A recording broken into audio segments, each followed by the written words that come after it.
하나님은 누구 편에 서주십니까? 하나님 편에 서는 사람의 편에 서줘요. 그래서 여기 2절에도 보면 나라는 죄가 있으면 주관자가 많아져도 명철과 지식 있는 사람으로 말미암아 장구하게 되느니라. 이 공동체적 죄악이 무엇일까요? 구조적인 죄악. 사람들은요, 자기들이 갖고 있는 힘을 가지고 남용해요. 이게 공동체적 죄악이라고 볼 수 있어요. 그래서 한때 유전무죄, 무전유죄라는 말이 유행한 적이 있고 지금도 마찬가지죠. 제가 변호사를 찾아가 면담을 해보니까 변호사가 그런 말을 하더라고요. 목사님 억울하시죠? 예, 억울합니다. 목사님은 그래도 덜 억울한 거예요. 왜요? 그랬더니 저 법원 앞에 매일 피켓을 들고 시위를 하는 사람을 보세요. 저 사람이 얼마나 억울하겠습니까? 우리가 2008년에 한 교수가 자기 학교의 부정을 고발한 혐의로 말미암아 학교 교수직에서 잘렸어요. 그래서 이의 신청을 했다가 그게 재판에 의해서 패배를 하자 그는 석궁으로 그 재판관을 쏘았어요. 물론 맞지 않았지만 이제 부러진 화살이라고 하는 영화로 그 영화가 실화를 근거로 상영이 된 적이 있어요. 저도 그 영화를 봤는데 부러진 화살은 무엇을 의미합니까? 내 목적은 성취되지 못했지만 내 의사는 전달이 됐다 이거죠. 난 억울하다 이거예요. 난 너무나 그 불공평한 대우를 받았다 이거죠. 하나님은 불공평한 사람들을 결코 외면하지 않아요. 제가 오늘 아침에 이 설교를 했더니 어떤 분이 저에게 문자를 보냈더라. 아, 목사님, 저는 요즘 너무 억울한 일을 만나고 있는데 목사님 말씀을 듣고 굉장히 위로를 받았어요. 그렇습니다. 우리가 살아가는 세상은 누군가 자기도 의식하지 못하지만 상대는 억울하고 힘든 시간을 보낼 수 있다는 거예요. 그래서 우리의 삶이 조심스럽다는 겁니다. 이 악한 세상, 내 마음대로 살아서는 안 될 이 책임을 우리가 져야 하는 이 구조를 우리는 결코 잊지 않아야 됩니다. 그러면서 3절에도 보면 가난한 자를 학대하는 가난한 자가 있다 그랬어요. 아니, 가난한 사람의 입장을 더 이해하고 그들을 보호해 줘야 할 책임이 있음에도 불구하고 가난한 사람이 가난한 사람을 억울하게 했다는 거예요. 이건 뭘 말합니까? 한마디로 그 가난한 사람이 더 힘없는 사람을 짓밟았다는 얘기겠죠. 이런 사람은 결국은 자기의 미래가 없어요.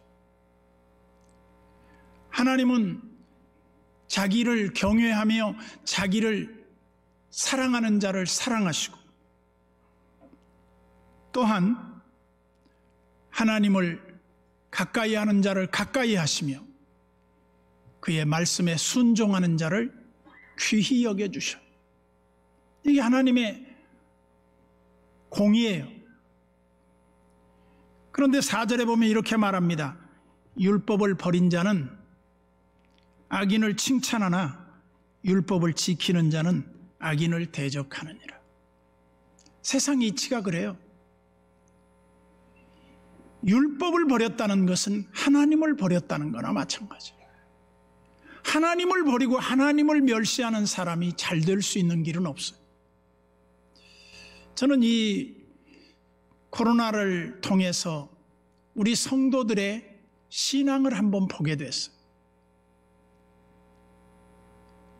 예전의 신앙인을 우리가 떠올려 보면 어떤 역경과 악조건 속에서도 하나님 한 분으로 만족을 했다고 하면 요즘은 내가 불이익을 당할 것 같으면 하나님을 멀리해요. 예배 자체를 그렇게 우선시하지 않아요.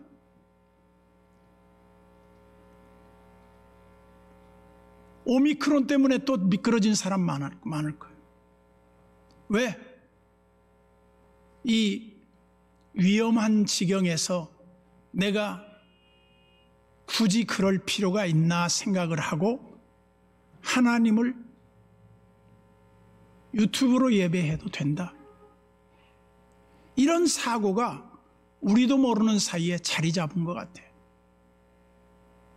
저는 이번 뉴스를 통해서 보니까 인천에 선교 목사가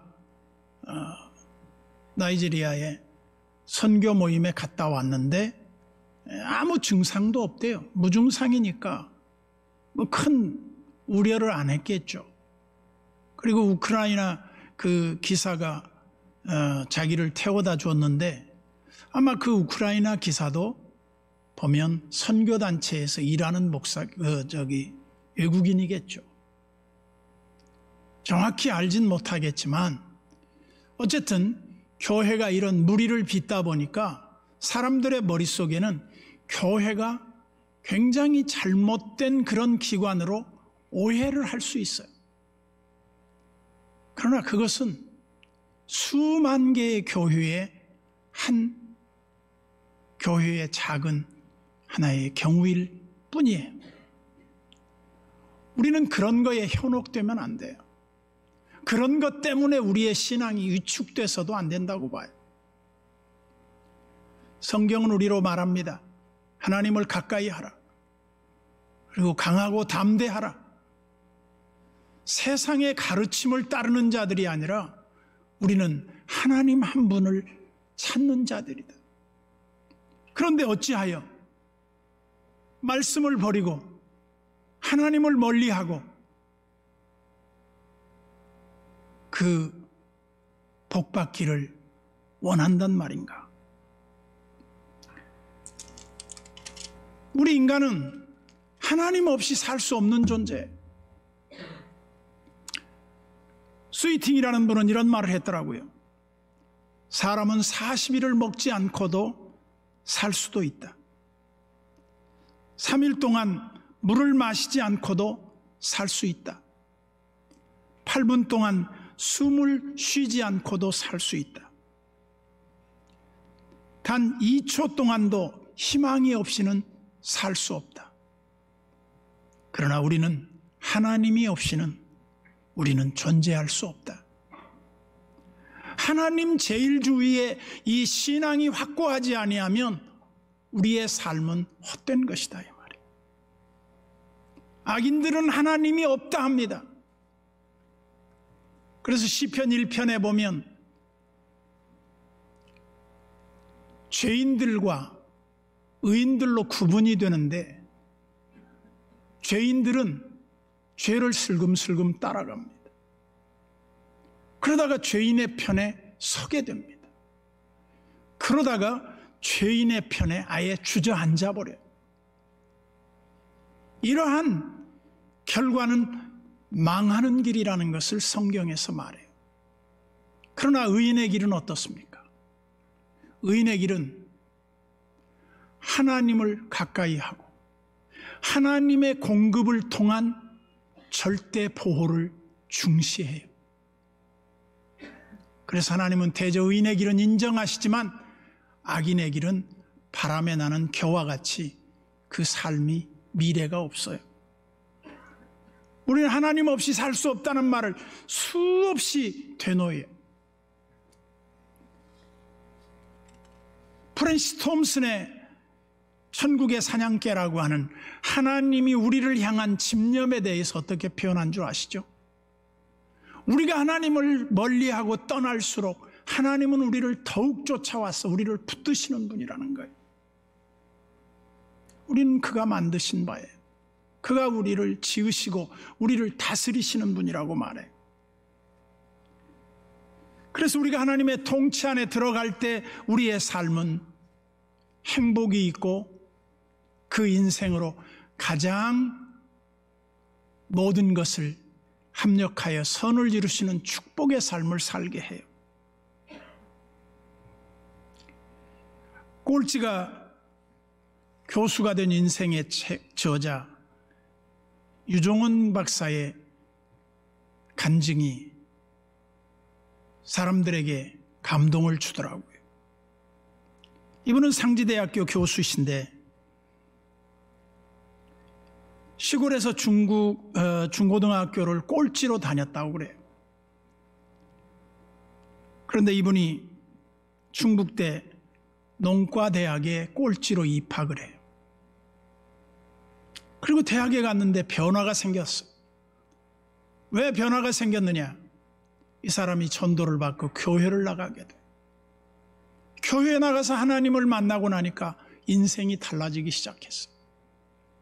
그러면서 이분이 뭘 했느냐? 하나님 앞에 교회에 나가서 2가지 기도를 드리기 시작해.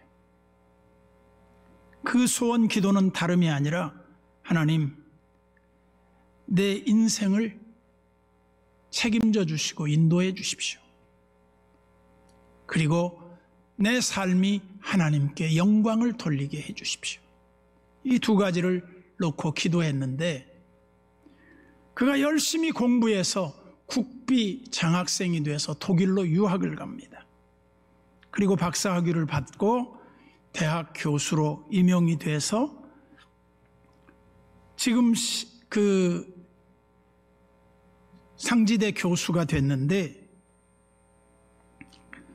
많은 청소년들에게 이렇게 간증한다고 그래요. 믿음의 소원을 품고 하나님 앞에 기도해라. 하나님께 소원을 두고 기도하면 나 같은 꼴찌 인생도 하나님이 길을 열어주셔서 교수로 바꿔주시더라는 겁니다. 오늘 우리의 인생은 하나님께 붙잡힐 때만이 달라질 수 있어요. 여러분들이 하나님을 멀찍이 따르는 거 좋은 태도는 아니에요. 하나님을 멀리하는 것이 우리 인생의 비극이라는 것을 잘 알면서도 우리는 이런저런 핑계로 인해서 하나님을 멀리하고 있지는 않는가? 그러면서 5절에 보면 악인은 그랬어요. 잘못된 사람의 전형이에요. 악인은 정의를 깨닫지 못해요. 그런데 의인은 여호와를 찾는 자죠. 모든 걸 깨달아요. 왜? 하나님의 말씀을 통해서 우리의 내면을 거울로 들여다봐요. 그러면서 하나님이 가르쳐주는 지혜는 당장 눈앞에 어떤 결과물이 아닌 하나님의 인정된 삶을 살라는 겁니다. 그래서 가난하여도 성실하게 행하는 자는 부유하면서 굽게 행하는 자보다 낫다. 하나님이 인정하는 삶은 무엇인가? 그것은 하나님의 말씀대로 사는 것이지 하나님 없는 이 땅에서의 잘못된 요령으로 일시적 성공을 하는 것을 하나님은 인정하지 않는다 그 말입니다.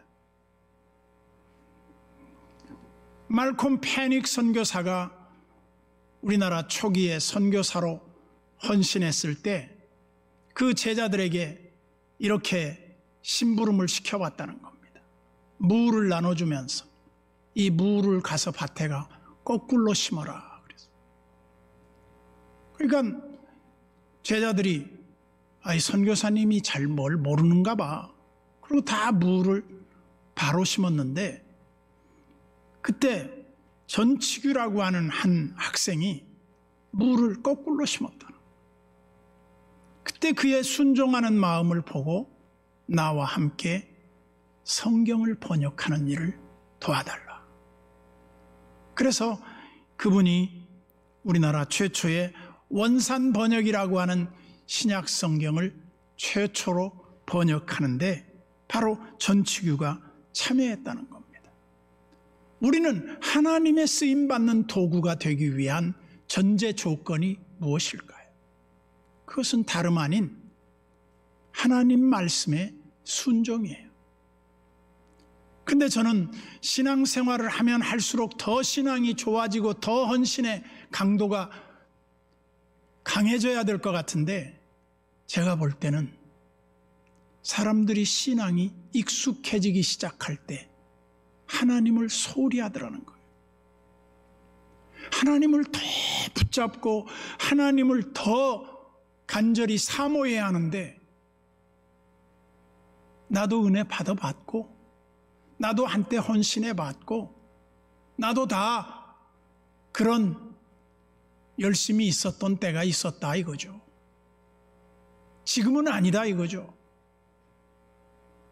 그것이 좋은 결과로 이어지겠는가?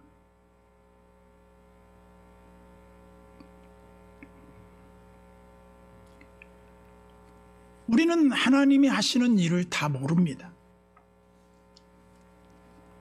하나님이 하시는 일이 무엇일까요? 하나님은 자기를 가까이 하는 자를 가까이 하시고, 자기를 부르는 자들에게 내가 여기 있다 말하시고, 하나님은 자기를 찾아오는 자들에게 결코 실망하지 않게 하시는 분이시다.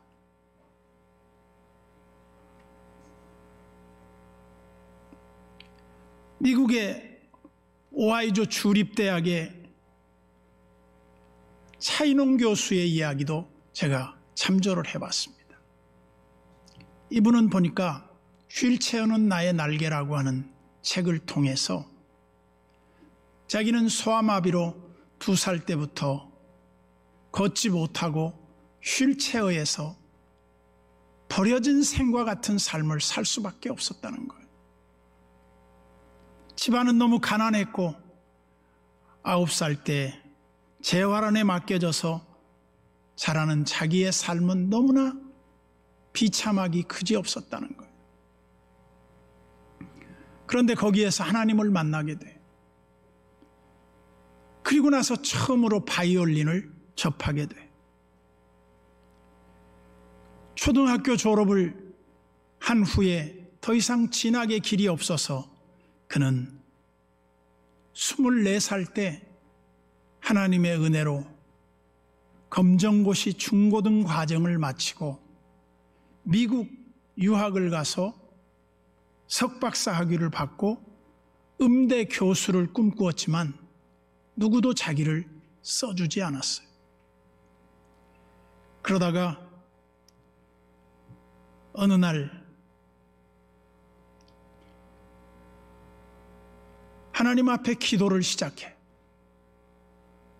하나님, 저를 도와주십시오.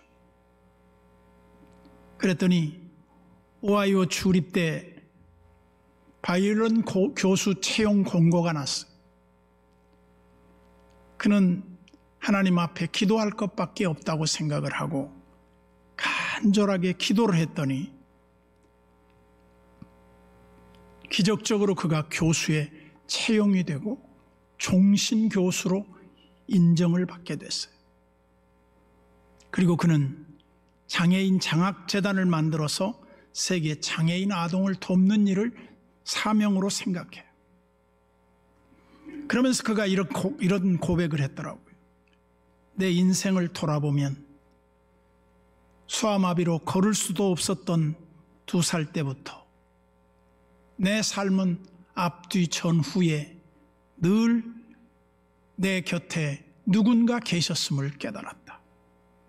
나는 천재도 신체적인 조건도 나는 무엇인가 이룰 수 있는 여건이 되지 못했었다. 그러나 하나님은 내 삶의 전후좌우에서 늘 나의 인생의 마에스트로가 되어주셨다. 그의 이 고백을 통해서 우리는 이 차인홍 교수만 그렇게 붙들어 주셨을까? 저는 아니라고 봅니다. 우리의 삶이 다 하나님의 손 안에 있다고 믿어요. 우리는 하나님을 더 붙드는 사람이 되어야 한다. 그런데 하나님을 붙드는 사람들은 어떻게 살아야 되는가? 두 가지를 더 첨가하고 싶습니다. 하나님을 붙드는 것 외에 6절, 7절에서는 이렇게 말해요. 가난하여도 성실하게 행하는 자는 그랬어요. 앞에서 가난한 자가 가난한 자를 멸시했다고 했지만 그것은 하나님이 원하시는 삶이 아니에요. 가난해도 성실하게 살다 보면 하나님이 보상해 주셔요. 그리고 7절에 보면 율법을 지키는 자는 지혜로운 아들이요 음식을 탐하는 자와 사귀는 자는 아비를 욕되게 하는 자니라. 저는 하나님을 가까이 하는 사람, 그리고 가난해도 성실한 사람, 그리고 더 나아가서 자기 인생을 절제할 줄 아는 사람은 큰 일을 이루는 사람이 된다. 지금 당장의 결과가 나타나지 않더라도 우리식으로 말하면 하나님을 붙들어라. 그리고 성실한 땀을 흘려라. 그리고 네가 하고 싶은 것 다 하지 말고 하나님 안에서 절제하는 삶을 살아라. 그렇게 사는 것이 신앙의 어떻게 보면 좁은 길이다. 그러다 보면 하나님이 내 삶의 주인이 되시고 내 삶을 축복하셔서 마침내 하나님의 보상이 드러날 때가 반드시 올 것이다. 이것이 하나님의 성도들을 위한 하나님의 제안이 아니겠는가? 너 악인들을 부러워하지 마라. 일시적인 형통을 부러워하지 마라. 하나님 안에서 성실하게 말씀 붙잡고 땀 흘리고 절제한 삶을 살다 보면 하나님이 너와 함께 계셔서 반드시 너의 하나님이 되시고 보상해 주시는 하나님을 만날 것이다.